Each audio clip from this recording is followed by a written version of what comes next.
नमस्कार सर्वांना. Hi hello, स्वागत आहे तुमच्या सगळ्यांचं आपल्या यूट्यूब चॅनलवरती. तर आम्ही इकडं निघालेलो होतो नाथषष्ठीसाठी पैठणला. तर म्हणजे नाथषष्ठी होऊन गेलेली आहे, पण मग तरीसुद्धा म्हटलं आता माझी जाऊबाईसुद्धा राहते तिथं, माझी दीर आणि जाऊबाई. तर म्हटलं त्यांच्याकडे सुद्धा 2 दिवस राहणं होईल आणि आमचं ही षष्ठी करून पण येणं होईल, दर्शन वगैरे. तर इथं सकाळीच निघालेलो होतो घरून 9-9:30 वाजेला आंघोळी वगैरे करून सकाळी निघालेलो. पण मग जाता जाताना संभाजीनगरला नाश्ता करून घेतला, कारण खूप जास्त भूक लागलेली होती. घरून काही नाश्ता करून आलेलो नव्हतो आम्ही. आणि मग त्यानंतर तिथून नाश्ता करून जाईपर्यंत ना आम्हाला समजा 12-1 वाजलेला असेल. तर मग 12-1 वाजेला गेलेलो. तर यांच्या मित्राचं बिडकीनला मध्येच घर होतं, तर मग त्यांनी पण बोलवलेलं होतं. तर त्यांच्या इथं जाता जाता एक थोडा वेळ थांबलो. म्हटलं एकदा ऊन पण उतरतं, आणि ऊन तुम्ही बघू शकता किती जास्त आहे. आणि त्यांची इथं ना खूप छान आहे, म्हणजे ते मळ्यामध्ये राहतात आणि त्यांच्या पलीकडल्या साईडनं आहे त्यांच्या भावाचं एक घर. पण मग तरीसुद्धा त्यांचं असं एकांतात घर आहे, म्हणजे पूर्ण पाठीमागं शेती आहे आणि समोरून घर आहे. तर खूप भारी वाटलं मला तिथं. तर मग मी तिथलासुद्धा व्हिडिओ घेतला तुमच्या सगळ्यांसोबत. कारण काय होतं माहिती आहे का, आपण दुसऱ्यांच्या घरात व्हिडिओ घेणं ना मला तरी योग्य वाटत नाही. पण मग ते भैया बोलले की घ्या म्हणताय, काहीच हरकत नाही. कारण त्यांचं तिथं एवढं सुंदर होतं, एवढी शांतता, एवढं म्हणजे एकदम भारी होतं तिथं.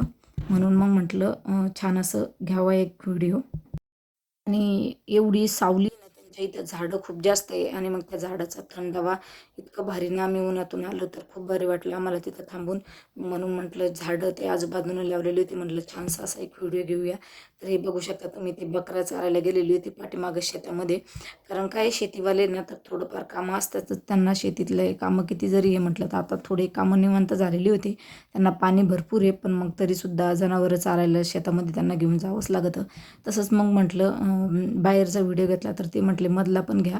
तर मग म्हणून म्हटलं मधला पण एक छान असा व्हिडिओ घेऊया आपण. तर बघू शकता घरसुद्धा किती भारी हे केलेलं आहे, आणि आहे हे घर पत्राचंच. पण त्यांना ना म्हणजे वरती झाडं असल्यामुळं ना घराच्या वरती सावली खूप जास्त होती तिथं. आणि थंडी म्हणजे असं थंडावा जाणवत होता, खूप जास्त गार. आणि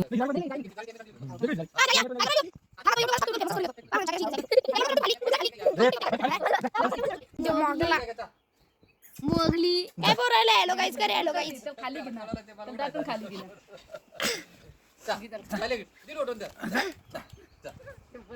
हॅलो कर हॅलो. तर हा जो त्यांचा जग्गू होता कुत्रा, तर ना त्याची जागा होती, आम्ही जिथं बसलेलो होतो का तिथं झोक्यावरती.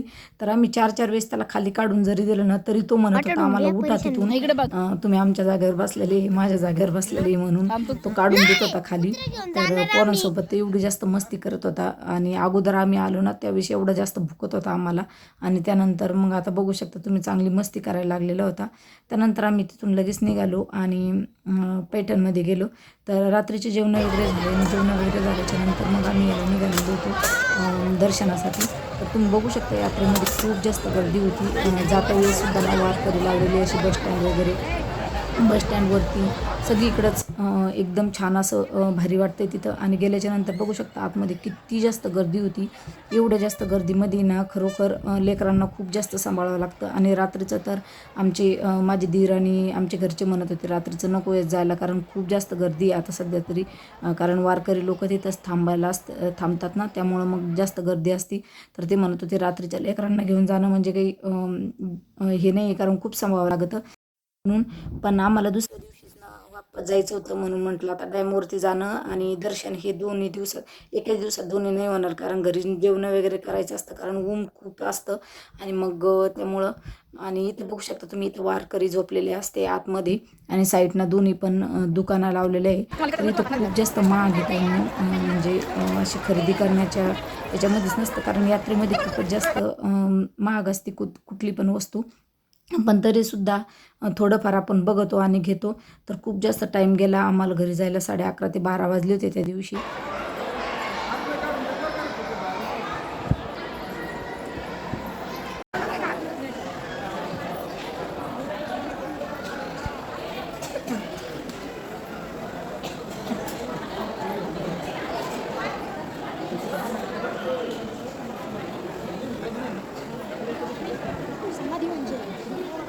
जिवंत तर आतमध्ये बघू शकता तुम्ही, आतमध्ये ना व्हिडिओ नव्हते घेऊन देत. खूप छान मंदिर आतमधलं, आणि इथं व्हिडिओ नव्हते घेऊन देत, पण मग तरीसुद्धा मी अलीकडनं घेतले. म्हटलं तुमचं सगळ्यांचं सुद्धा दर्शन होऊन जाईल. आणि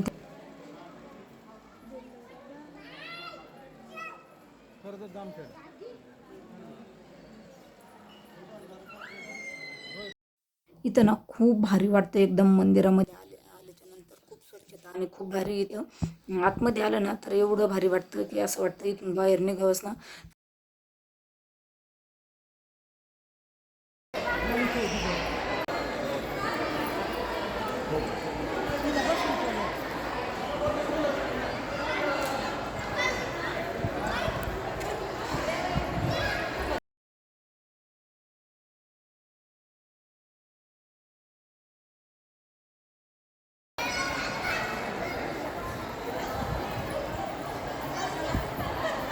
फोटो वगैरे घेतलेले ते पण तुमच्या सगळ्यांसोबत शेअर केलेले होते. आणि इथं यात्रेमध्ये गर्दी बघू शकता तुम्ही, किती जास्त गर्दी आहे.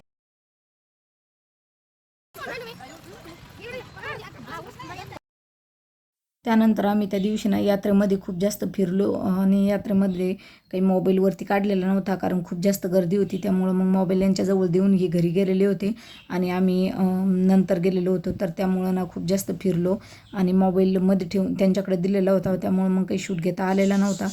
त्या दिवशी घरी गेलो, आणि मग झोपून राहिलं. दुसऱ्या दिवशी पटापट स्वयंपाक केला, आणि आवरून लगेच निघायचं होतं आम्हाला.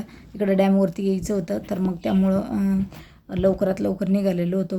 आणि खूप बघू शकता तुम्ही, इथं तर खूप जास्त भारी आहे इथं फोटो वगैरे काढायला. तर इथं पण मी ना फोटो थोडासा तुमच्या सगळ्यांसोबत शेअर केलेला आहे. जसे पण फोटो काढलेले, इथं फोटोग्राफर वगैरे राहतात, आणि 50 रुपयाला त्यांनी, जास्त फोटो असले की 50 रुपयाला देतात, आणि कमी असले की 60 रुपयाला देतात एक फोटो.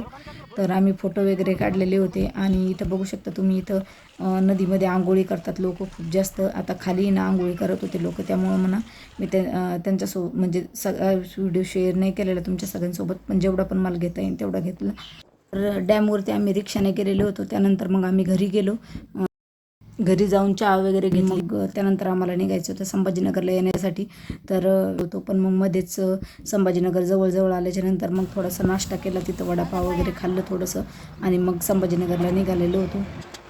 तर खूप अंधार झालेला होता आम्हाला येण्यासाठी. तर तुम्ही बघू शकता किती जास्त अंधार झालेला होता. आणि